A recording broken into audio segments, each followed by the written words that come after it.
Last month saw more amazing scenes in Russia, where for almost 2 years now, the Bolsheviks have been fighting a civil war with the White forces, who've been receiving help from the Allies.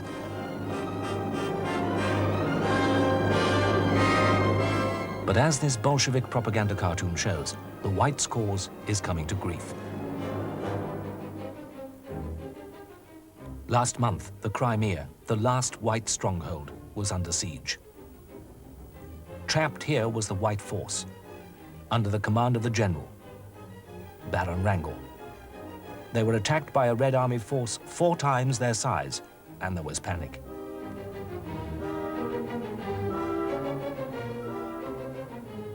Hemmed in were politicians and churchmen, Grand Dukes and entire peasant groups, middle-class families and Cossack villagers escaping such Bolshevik retribution.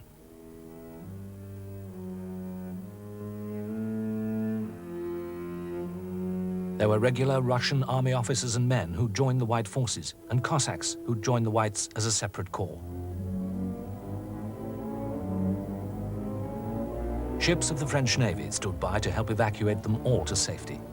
145,693 people were taken off by the 15th of November. Is this the end of the old Russia?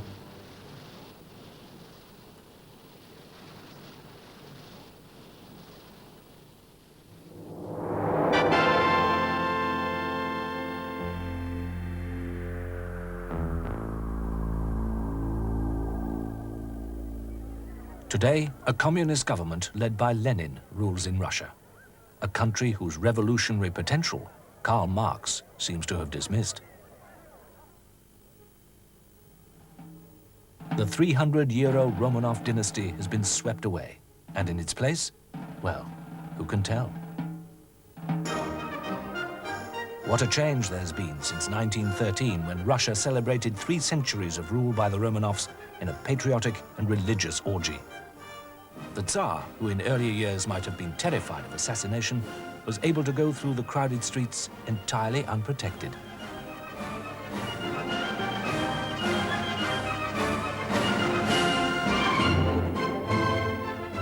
Tsarist Russia had seemed to be at the height of her confidence.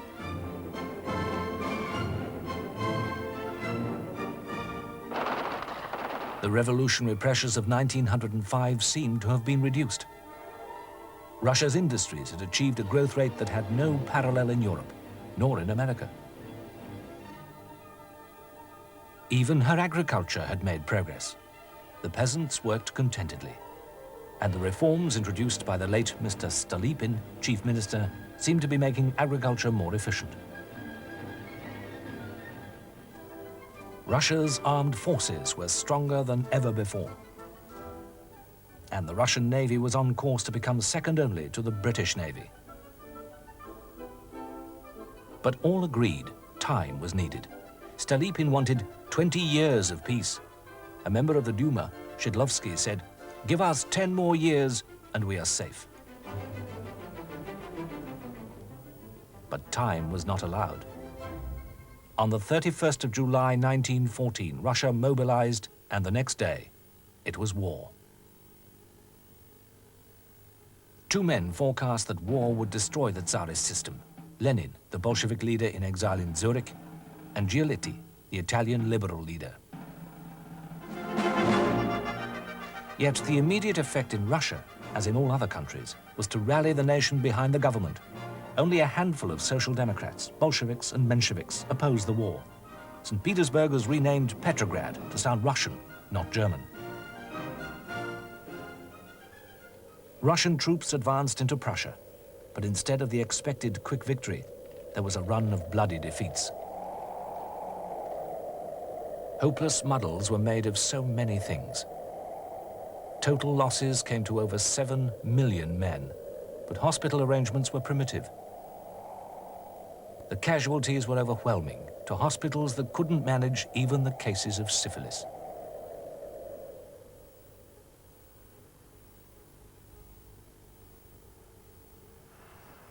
With war material, there was considerable scandal with a terrible multi-cornered wrangle over money and priorities.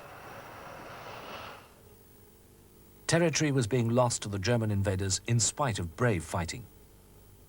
The generals, however, were mainly too old to understand the methods of modern warfare. In 1915, the Tsar took over supreme command of the forces, replacing his cousin Grand Duke Nicholas, to everyone's great surprise. This brave gesture by the Tsar was a fatal mistake. The government, in the hands of the strange monk Rasputin and Tsarina Alexandra, who unquestionably took his advice, became increasingly incompetent and corrupt. Military disasters were now blamed on the Tsar himself. As this American cartoon shows, the Tsar is being asked, "Why these fortifications, Your Majesty? Surely the Germans will not get this far." And he answers, "But when our own army returns." By the end of 1916, politicians, generals, and people were united in the belief that under Nicholas, the country could only go down to defeat. If the war was to be won, the Tsar must go. Before any political moves could achieve this, Russia lurched into revolution in March 1917, and not only Nicholas, but the whole Tsarist system was swept away, as was headlined around the world. What lay behind this? Was it carefully planned? Were the Bolsheviks responsible, as they have claimed?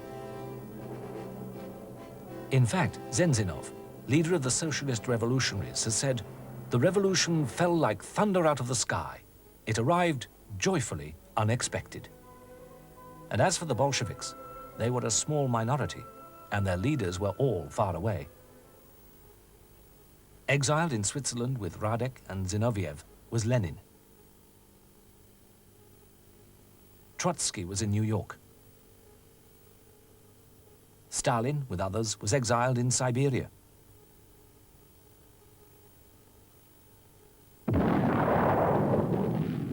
The war was the key to the collapse of Tsarism. The continuing defeats destroyed political support for the Tsar. Industrial workers toiled very long hours for low wages to provide supplies for the war effort. Accident rates were high. All this led to strikes, such as at the Putilov works in Petrograd in February 1917. Just as the war effort was mismanaged, so was the financial system. The government just printed money to pay the bills. There was an inflation of 400% by January 1917. Costs rose sky high. Peasants couldn't afford machinery or raw materials, and as many peasants had gone off to the war, less food was being produced. Foodstuffs were available, but too little could reach the cities. The railway networks, overused by the army, couldn't deliver the grain. Moscow and Petrograd needed 2,000 railway wagons of grain a day. By January 1917, they were only getting between 300 and 400 wagon loads. Petrograd became a very dismal place. There wasn't enough fuel to keep the electricity going. People froze, couldn't get about easily, couldn't find what they wanted. No salvation was expected from the war, where there was only defeat, and recently, almost complete inactivity. Bread became so scarce that in March 1917, bread queues turned into riots, which the police couldn't control. From then onwards, the country went into an extraordinary state of chaos.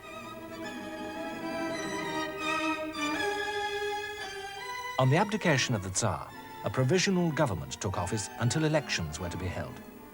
At first, all parties, including the Bolsheviks, united to defend the March Revolution and to win the war.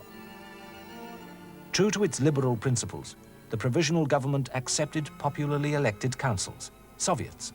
People voted by village, factory, or by army unit. The largest and most important Soviet was that of the capital itself. Political prisoners were released, censorship was abolished, and political exiles were allowed to return. Trotsky arrived from New York. Stalin from Siberia.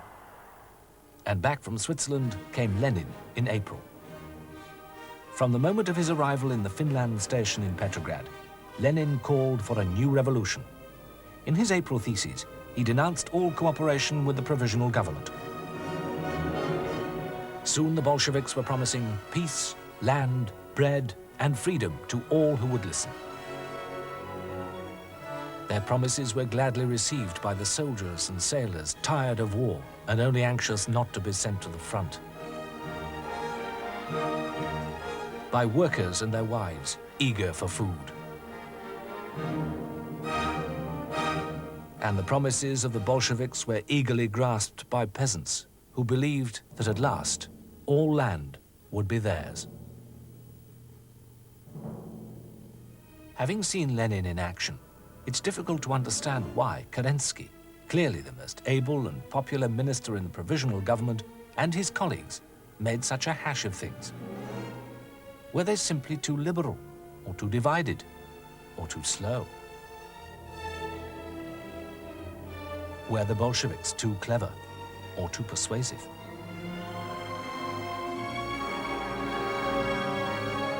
Perhaps Mr. Kerensky, at present in France, will tell us one day. It's clear that to continue the war was a bad mistake.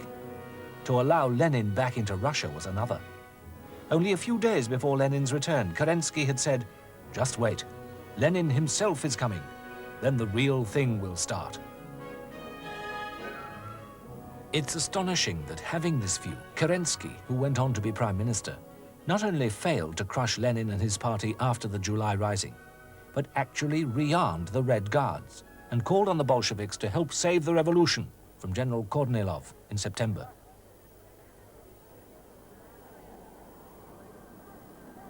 But by this time, Russia's condition was disastrous. Almost everyone was on strike.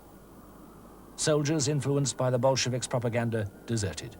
Lenin called it voting with their feet for peace. Peasants were seizing private land. The Soviets were dominated by Bolsheviks. Lenin, when in exile, had long experience in committee infighting and settling disputes. He made sure the Bolsheviks knew how to dominate committees, gain control, discredit possible foes, and arrange for opponents not to vote by any means in their power. By October, the Second Congress of Soviets had 385 Bolsheviks present, out of 562 delegates.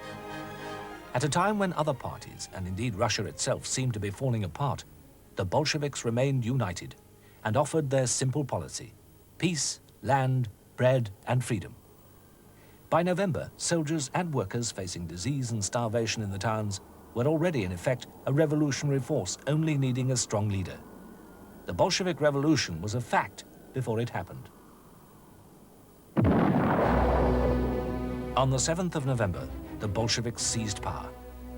Now they faced the same problems as the Tsar and the provisional government. Could they do any better?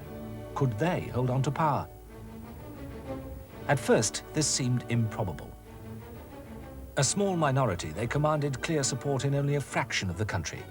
Their decrees on land, classes, education, freedom for the nationalities sounded fine, but had little immediate effect. Inflation and hunger got worse.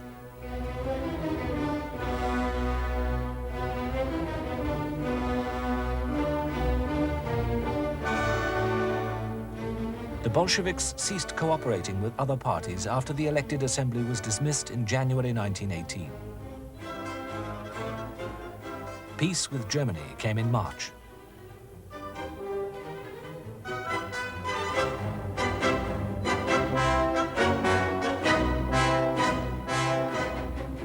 But the price was high, too high for Russian pride to swallow when so much Russian land was taken away by the Brest-Litovsk Treaty.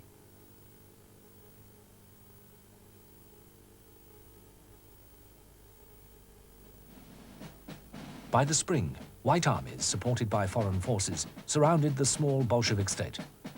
The Allies were there simply because they wanted to persuade the Russians to continue the fight against Germany. And, of course, they had wanted to defend their legitimate trading interests. There was war on 6 fronts.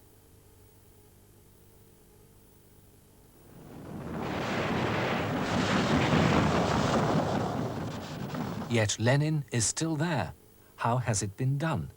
Is it just that his opponents have been weak and inefficient? Or is Bolshevism really strong? It's clear that the whites have been weak and divided. And now they've been finally deserted by their allies.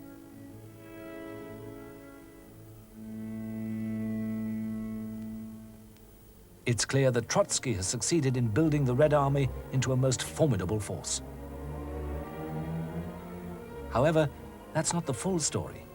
Lenin has provided confident and united leadership.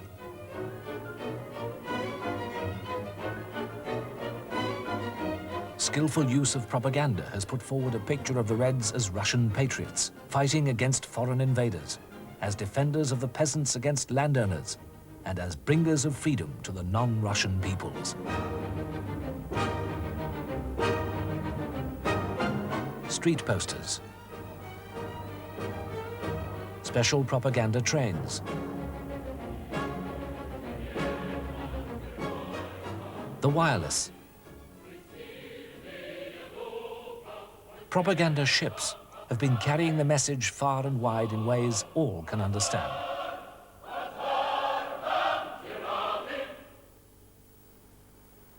Above all, terror has been used as part of the policy of war communism. This is a retribution squad, so that all resources, food, industry, people, should be made available to defend the revolution in Russia and to spread it to the world.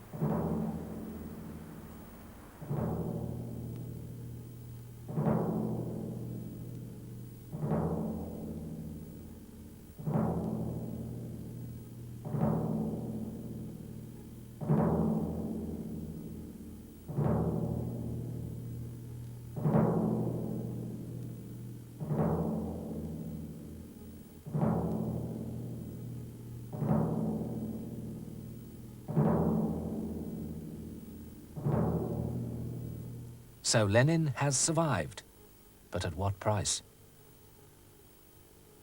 Millions are dead.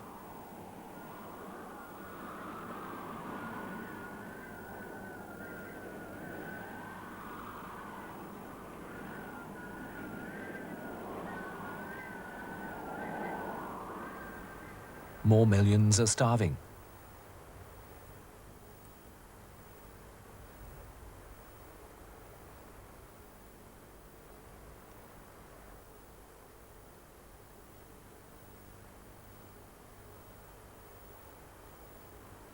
Millions are homeless.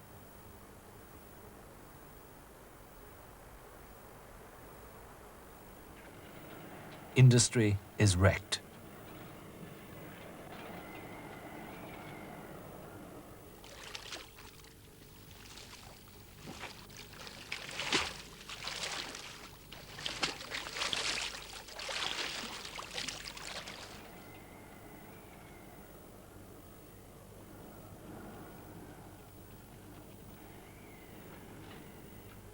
Farms are ruined.